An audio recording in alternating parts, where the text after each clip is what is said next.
right now and press the bell icon. Never miss an update. नाज़रीन मां यहाँ कुर्बान बलूच नाज़रीन मेरा यूनिवर्सिटी इलेक्ट्रिक थर्ड ईयर जे शागिर्द शायान अली शाह जो बस हादसे में बस ड्राइवर की गफ़लत सब फोत थियो उन जे ख़ानदान के इंसाफ़ ॾियण लाइ इस्लामाबाद के नेशनल प्रेस क्लब ॿाहिरां सोशल जो समाजी शोबो है उन तरफ़ां उनके वालिदैन ऐं ख़ानदान तरफ़ां मुज़ाहिरो कयो पियो वञे।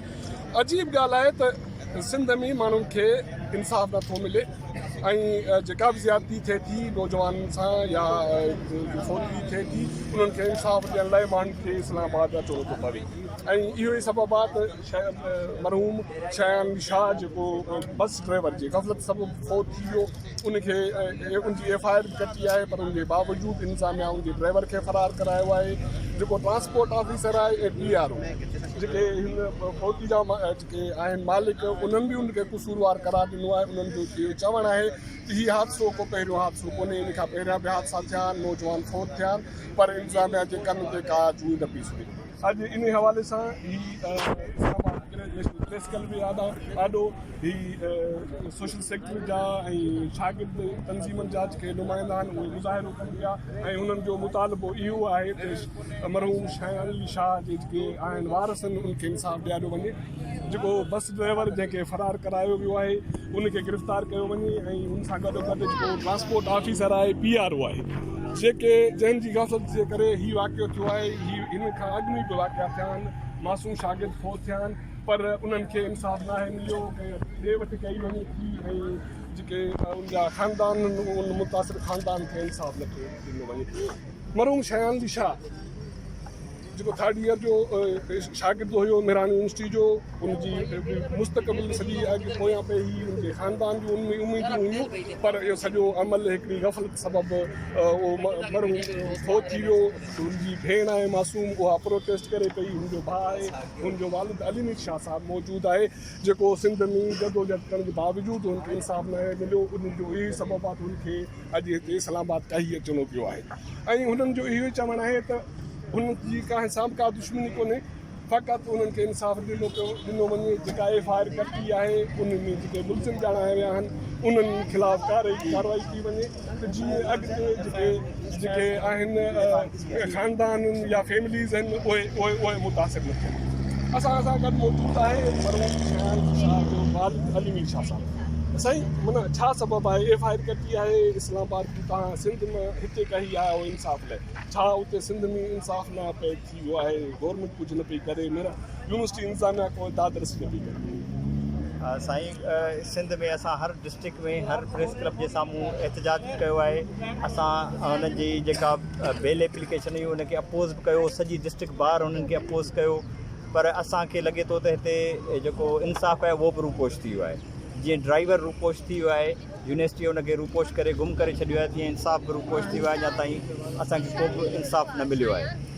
सिंध मेरान यूनिवर्सिटीअ जे वाइस चांसलर असां सां वाइदो करे मेरान यूनिवर्सिटीअ जो वाइस चांसलर असां उते तॾहिं ते अची वाइदो करे वियो त आउं तव्हां सां इंसाफ़ कंदुसि ड्राइवर अरेस्ट कराईंदुसि ऐं जेके इन में माण्हू इन्वॉल्व आहिनि उन्हनि खे असीं सज़ा ॾींदासीं इंक्वायरी कंदासीं।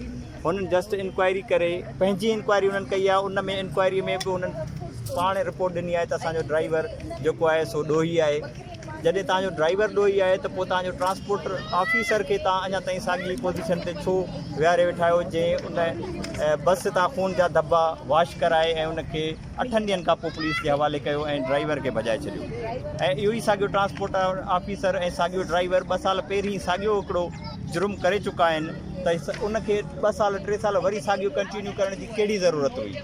PRO इमदाद सुमरो साहिबु जॾहिं उन अञा का तस्दीक कोन थी आहे ॿार खे उन ड्राइवर कुचले छॾियो आहे उते ऐं उनजे बावजूदि हू ग़लति हिकिड़ो बयानु हलाए छॾण त उनखे असांजी गाॾी कुचलियो कोन्हे ॿी कंहिं गाॾी धकणी वियो आहे ऐं पोइ वरी जॾहिं वाइस चांसलर ख़ुदि अची चवे थो त न इहो ग़लति बयानु ॾिनो आहे PRO ऐं उनखां पोइ बि PRO माना अञा ताईं उन बयान तां हटे कोन थो ऐं उन बयान ते बीठो आहे का बि तरदीद कोन्हे को बि नोटिस कोन ॾिनो आहे उनखे अख़बार खे त इहो ग़लति बयानु आहे। सिर्फ़ु केस खे डाइवर्ट करण जे लाइ अहिड़े क़िस्म जा बयान ॾियणु या पथारीदार वारो जो कमु हूंदो आहे कंहिं जुर्म खे लिकाइण वारो कमु उहो PRO पियो करे। सिंध हुकूमत तरफ़ां कोई एक्शन, कोई तव्हांखे दिलदारी, कोई इंसाफ़ जी कोई आसरो उमेद? हाणे असांखे अञा ताईं सिंध हुकूमत मां न कंहिं अप्रोच कई आहे, न कंहिं असांखे इन जे हवाले सां इंसाफ़ ॾियण जी का ॻाल्हि कई आहे। असीं इवन हर डिस्ट्रिक्ट में हर हैदराबाद में, नवाबशाह में, मोरो में, बदीन में हर डिस्ट्रिक्ट प्रेस क्लब जे साम्हूं एहतजाज करे चुका आहियूं, पर असां ताईं कंहिं बि अप्रोच न। साईं तव्हां चओ पिया त ही माना जेको गफ़लत आहे, माना छा अॻु में बि अहिड़ा क़िस्म जा वाक़िया थिया आहिनि गफ़लत सबबु? ही 6 या 7 वाक़ियो आहे। अॼु खां 1 साल पहिरीं तव्हां मशहूरु वाक़ियो आहे शाइस्ता मेमन खे हिननि कुझु छॾियो हो न्याणीअ खे। इन खां हिकिड़ी कोलिहाणी छोकिरी पंहिंजे थर मां आई हुई, पहिरीं ॻोठ जी छोकिरी हुई जेका सिंध यूनिवर्सिटी में पढ़ण जे लाइ आई, उनखे हिननि कुचले छॾियो। ऐं वरी 2 साल पहिरीं महरान यूनिवर्सिटी जे हिन साॻे ड्राइवर ऐं साॻी पॉइंट हिकिड़े कंप्यूटर साइंस जे छोकिरे खे कुचले छॾियो। हीउ शायान जो केस थियो आहे। हीउ 6 या 7 केस आहे जेको मुसलसल रिपीट पिया थियनि अहिड़े क़िस्म जा केस। त जेकॾहिं हिनखे हींअर न रोकियो वियो, इन जो को बि तदारक न कयो वियो, इंसाफ़ न ॾिनो वियो, इन्हनि कल्पर्ट माण्हुनि खे सज़ा न ॾिनी वई, त ॿार त असांजो को बि सेफ कोन हूंदो। 6,500 ॿार रोज़ वञनि था, रोज़ अचनि था, उन्हनि जी सेफ्टी ऐं सिक्योरिटी जो केरु ज़िम्मेदार आहे? नाज़रीन, इहो मरहूम शहर अली शाह जवाल अली मीर शाह साहिबु उहो चए थो त सिंध मां इंसाफ़ न पैदा आहे, इंसाफ़ फ़रार आहे। असां सां गॾु अभी फिज़ा कुरैशी आहे, असां उन सां ॻाल्हाईंदासीं। अभी माना हीअ वाक़िया थियनि था सिंध में, माण्हुनि खे हिते हली अची इंसाफ़ लाइ इस्लामाबाद में मुज़ाहिरा करण था पवनि ऐं दाद वसीले दाहूं थी पवनि। साहिबु छा सबबु आहे? हिकिड़ी सूबाई हुकूमत वेठी आहे ऐं उहा उन जमात जी हुकूमत आहे जेका इंसानी हक़नि जी अलबदार हुननि जी दावेदार आहे, इंसाफ़ ॾियण जी दावेदार आहे। उन जे बावजूदि सिंध जे माण्हुनि खे हिते अची इंसाफ़ लाइ दाहणो थो पए। इहो मुंहिंजो सुवालु आहे बिलावल भुट्टो ज़रदारीअ खां, जेको हिन हुकूमत खे नाअहल हुकूमत थो सॾे न।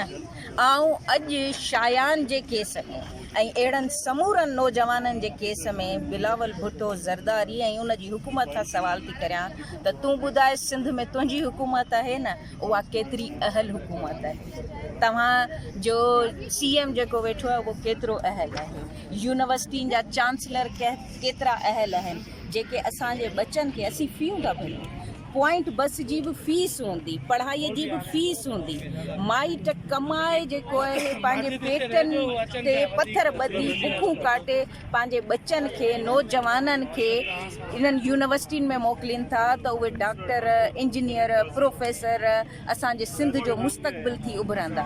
ऐं उन्हनि खे तव्हां इन बेदर्दीअ सां इन रस्तनि ते कुचले, मारे, उछलाए था वञो। माना हिते इंसान खे इंसान नथो सम्झ वञे। त वाइस चांसलर जो पुटु आहे, CM जो पुटु आहे, वज़ीर आज़म जो पुटु आहे, त उहो पुटु आहे, उहो इंसान आहे। फिज़ा जो पुटु आहे, अली मीर शाह जो पुटु आहे, तव्हांजो पुटु आहे, त उहो कंहिं खाते में कोन्हे, उहो इंसान ई कोन्हे। त ख़ुदारा असांजे बच्चनि खे पंहिंजे बच्चनि वांगुरु करे सम्झो। इहे तव्हांजो हिन सिंध जो पूरे मुल्क जो मुस्तक़बिल आहे। अॼु शायान सां इहो थियो आहे, कहिड़ी गारंटी आहे त सुभाणे जेके ॿिया बचा पिया अचनि उन्हनि सां ईअं कोन थींदो? त असीं इहो ज़ोरदार मुतालबो था करियूं बिलावल भुट्टो खां, सॼी पीपल्स पार्टीअ खां, उन्हनि जा पंहिंजा बचा बि वेठा आहिनि, ऐं सिंध हुकूमत खां, ऐं ज़ाहिर फेडरेशन आहे, हुते हुननि खे इंसाफ़ नथो मिले, उन्हनि खे हिते अचिणो थो पए। त हिते जॾहिं आया आहिनि हिन दारुल हुकूमत जे शहर में, त असीं प्राइम मिनिस्टर खां ऐं सदर मुमलिकत खां इहो ज़ोरदार मुतालबो था करियूं त इन्हनि सभिनी मुजुर्मनि खे कैफ़र किरदार ताईं पहुचायो वञे।